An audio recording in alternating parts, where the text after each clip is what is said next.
Bom, Mauro Golpe Vercetrone escreve para mim, comentando um vídeo, inclusive sugerindo que eu utilize um cenário mais formal para as minhas postagens. E aí eu estou aqui num espaço, num outro espaço da minha casa, onde tem alguns livros, embora a maioria está lá na biblioteca.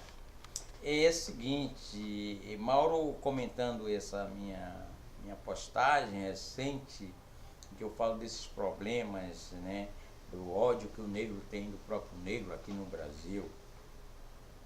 Ele fala de que os negros cujo desempenho e renda são inferiores aos de seus pares brancos, porque eles enfrentam uma maior resistência do público. O efeito dessa diferença acumulada ao longo das gerações não é desprezível. Meu amigo, é o seguinte, Frantz Fanon, quando estava fazendo a tese de doutorado dele, ele foi lá para a Argélia. E ele tem um livro importantíssimo, Peles Negras, Máscaras Brancas. De certa forma, é uma tentativa de estudo da mente e da mentalidade do homem e da mulher negra. Quer dizer, como o efeito do colonialismo atua de forma perversa no nosso comportamento, no comportamento daqueles que foram vítimas de um processo de mais de 300, 400 anos de colonialismo. Colonialismo, no nosso caso, do Brasil, nós somos herdeiros do colonialismo eurocêntrico, dessas ideias do iluminismo, blá, blá, blá, blá, blá, blá, blá. Então, meu amigo, esse ódio, essa repulsa que nós temos com o outro, é algo que está entranhado na nossa mente. Sem querer, isso Frantz Fanon verifica, embora ele não verifique o seguinte, da experiência da escravidão, que é outra coisa seríssima. Eu estive já em alguns países africanos, Senegal, Gâmbia, Bamako não, Mali, né? Capital é Bamako, Guiné-Bissau, Tanzânia, Moçambique, África do Sul, esses países todos eu já visitei e realmente convivendo com pessoas de lá, e elas diziam, pô, mas você não é negro, pô, você foi escravizado, você não é igual a mim. Pessoas negras diziam isso. Como é que você se deixou escravizar? Como é que seus ancestrais se deixaram escravizar? Isso é uma prova evidente de que você é de uma etnia inferior. Então, essa inferiorização do negro em países como o Brasil, ela é ontológica, ela é formadora da nossa personalidade. Nós nos sentimos inferiores perante o branco, nós não sentimos capazes de ir para o debate, para o enfrentamento do branco, embora também a minha experiência mostre que a grande maioria dos enfrentamentos que eu tive com o branco, fica constatado que os pés deles são pés de barro. Eles são, na verdade, herdeiros de privilégios. Não têm preparo acadêmico, epistemológico, nada disso. É mais fachada do que essência. Aquela coisa da contradição entre essência e aparência. Infelizmente, a maioria de nós negros no Brasil, nós não nos munimos, digamos assim, de conhecimento, e esse conhecimento se adquire na escola, não somente na experiência da vida, mas também na formação escolástica, formal, que requer o quê? Esforço, dedicação, sentar a bunda na cadeira, gastar o músculo que são as nádegas e o cérebro. Então, essa situação de inferioridade, de inferiorização do negro, que o negro, inclusive, impõe ao outro, isso é algo de uma herança histórica devido a, inclusive, no caso do Brasil, a dolorosa experiência da escravidão. Todos nós negros brasileiros trazemos em alguma parte, eu já disse isso num artigo publicado na Folha de São Paulo, isso na década de 90, em alguma parte da nossa alma em alguma parte do nosso gene, em alguma parte do nosso sangue, nós temos essa experiência, dessa dor que foi a experiência de termos sido aprisionados na mata, no sertão, nos rincões da África, da travessia negreira, né? Naqueles navios tombeiros, mais de 2 milhões de pessoas sucumbiram, né? Do trabalho aqui, escravo. Então nós trazemos isso. Não adianta, o tempo, estamos em 2018, ainda não apagou essa marca indelével. Daí vem as nossas neuras, daí vem as nossas fobias, os nossos medos, a nossa timidez, as nossas incertezas, e principalmente daí vem, digamos assim, a nossa suspeição em relação ao outro negro. Todo negro é um suspeito, não só para o branco, mas principalmente para o próprio negro com quem ele convive lado a lado. Você pode ver isso nas suas relações mais comezinhas, nas suas relações mais cotidianas, nas suas relações mais miseráveis.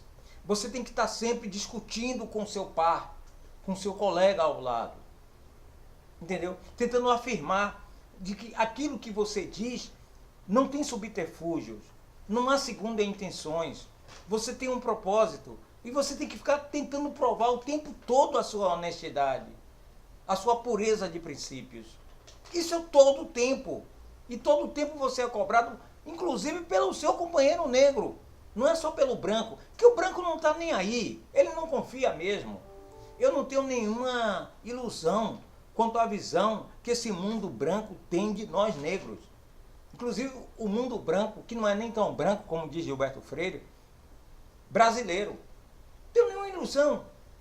Né? Por mais amigo, papapá, certo? Mas na hora H, ele acha sempre que o negro, se não cagou na entrada, vai cagar na saída. Então eu não guardo nenhuma ilusão em relação ao que pensam de mim. Eu não estou nem aí. O que me preocupa é que o meu companheiro negra ou a minha companheira negra pensa de mim. Isso é doloroso, você constatar que o tempo todo o companheiro ou a companheira está tendo você como suspeito. Mauro fala aqui, na opinião dele, a questão da psicologia do negro é uma questão decisiva, inclusive porque é essa psicologia do negro que impede o enfrentamento adequado do problema através de uma ação política eficaz. Eu concordo plenamente. Essa psicologia, digamos, escravista, entranhada na mente do próprio negro. O negro é o seu próprio algoz. Se nós estamos hoje no Brasil, na situação em que nos encontramos, grande parte disso se deve a essa mentalidade de serviçal e de escravista e de chupa-ovo, né, de lambe-botas do próprio negro. Eu não tenho dúvidas disso. Agora, como você superar isto? Isso é um desafio que você até coloca na sua mensagem, eu vou ler aqui. O espantoso é que normalmente se consideram essas posições antagônicas dos negros como se reconhecer a dificuldade psicológica significasse negar o problema social e vice-versa. Nada disso, nada disso. Quantas vezes eu já fui orientado, na minha insatisfação, porque o negro consciente é o negro descontente. É como eu vi, às vezes, uma frase no muro. Eu sou um negro eternamente descontente. Certo? Porque eu sou um negro consciente. Eu não estou satisfeito com porra nenhuma com essa situação em que eu vivo. E que vive a maioria dos negros. Eu tenho filhos, porra. Eu tenho responsabilidade. E eu vejo os meus pares, eu circulo nesses ambientes. Quanto eles estão, em certa maneira, muito melhor do que nós. Então como é que eu posso estar satisfeito, dormir em paz? Entende? Eu sou um negro revoltado sempre. Serei sempre. Morrerei assim. Não estou satisfeito com essa situação. Então, eu acho que a primeira condição para você fazer o enfrentamento é você se dar conta disso. Nós vivemos numa sociedade adversa, essa sociedade brasileira, aqui no nosso país, tudo joga contra você. A primeira coisa é você se dar conta disso. É claro que você não pode exigir isso da massa negra. A massa negra, coitada, ela está se esforçando para comer amanhã, sobreviver, etc. Mas nós, que temos essa regalia, né, de poder ter livros, poder pensarmos, poder viajar, nós temos que refletir sobre isso. Né? Nós temos que ver uma forma de superar isso. E uma forma de superar isso é não se aliar de forma nenhuma, de forma alguma, certo? Ao status quo, ou seja, a isso que está aí. Ainda que fazendo parte do status quo, nós temos que ter posicionamento crítico a isso e combater o tempo todo isso, esse estado de coisas que aí está. Não estarmos satisfeitos de forma alguma. Ou seja, nós temos que ser seres problemáticos. E essa problematização, ela é original. Ela se dá a partir do momento em que meu ancestral foi trazido, sequestrado do continente africano para cá. Então não me venha com soluções. Vai fazer análise, terapia, procure um pai de santo, uma mãe de santo, busque uma igreja. Não me venha com essas soluções, meu amigo. Tudo bem, é o problema de cada um procura suas fugas, certo? Mas não venha me oferecer isso como um nirvana, porque eu não aceitarei, porque eu estou em confronto, eu estou enfrentando isto em função de uma filha de 5 anos que eu tenho, certo? E eu sei que ela vai ter que passar, ela vai ficar adolescente adulta, e se eu não lutar agora, ela vai passar por situações piores do que eu já passei. Mauro diz aqui, ele é cético, ele diz, eu também sou cético, como você, sobre o futuro. Aliás, acho que sou mais cético do que você, Fernando. Em todo caso, algumas questões se colocam. Uma é desdobrar esse diagnóstico que eu acabei de fazer, geral, em uma análise mais refinada, tanto das causas como dos sintomas dessa patologia.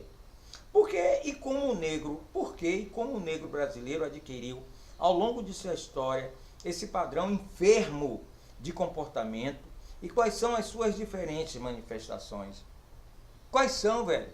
Porque esse padrão enfermo de ter sempre o outro como suspeito, de não votar no outro, o outro negro é sempre o suspeito, é sempre aquele que vai ser abatido pela polícia, pelo próprio negro, né? É aquele que tem que falar baixinho, né? É o cara que incomoda. Então, por que esse padrão enfermo? Eu escrevi o livro, fruto de uma pesquisa, o livro Nossa Escravolândia, em que eu dedico algumas páginas a tentar analisar esse padrão de enfermidade do negro, né?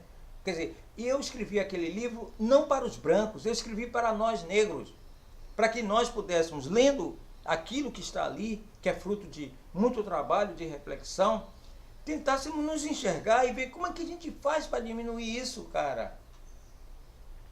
Por que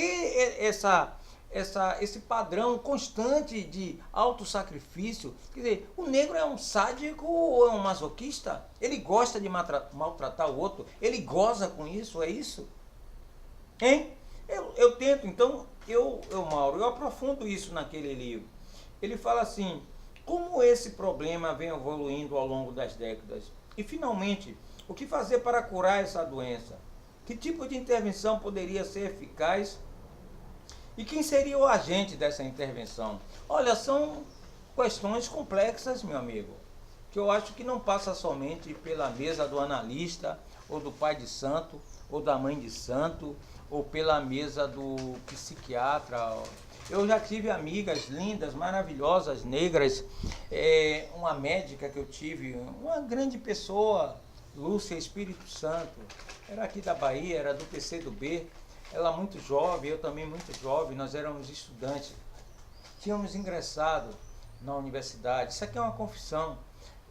Muitos anos depois encontrei essa linda mulher negra, médica, psicóloga, ela pirou, ela havia pirado, ela começou a trabalhar exatamente com aquelas pessoas num hospital psiquiátrico que atendia negros e pobres da periferia com problemas mentais. E quando eu a vi, muitos anos depois, era ela que estava lobotomizada, era ela que estava com problemas psicológicos, por ela ter mergulhado profundamente, tentado mergulhar profundamente no entendimento dessas patologias. Lúcia Espírito Santo já morreu, há mais de 10, 15 anos ela morreu. E quando eu encontrei a última vez, ela já estava com esse problema, chegamos a conversar. e eu senti o quanto você mergulhar na mente patológica dos negros brasileiros pode te levar ao abismo. Então, vamos brindar, vamos beber, vamos tentar compreender isto, mas sem mergulhar profundamente, ou você pira, meu amigo. Mês da Consciência Negra, novembro de 2018. Assine o canal, compartilhe esse vídeo. Enfim, vamos criar esse espaço, num espaço de debate. Amanhã estarei aqui, novamente comentando o 20 de novembro e o mês da Consciência Negra. Um abraço, até lá.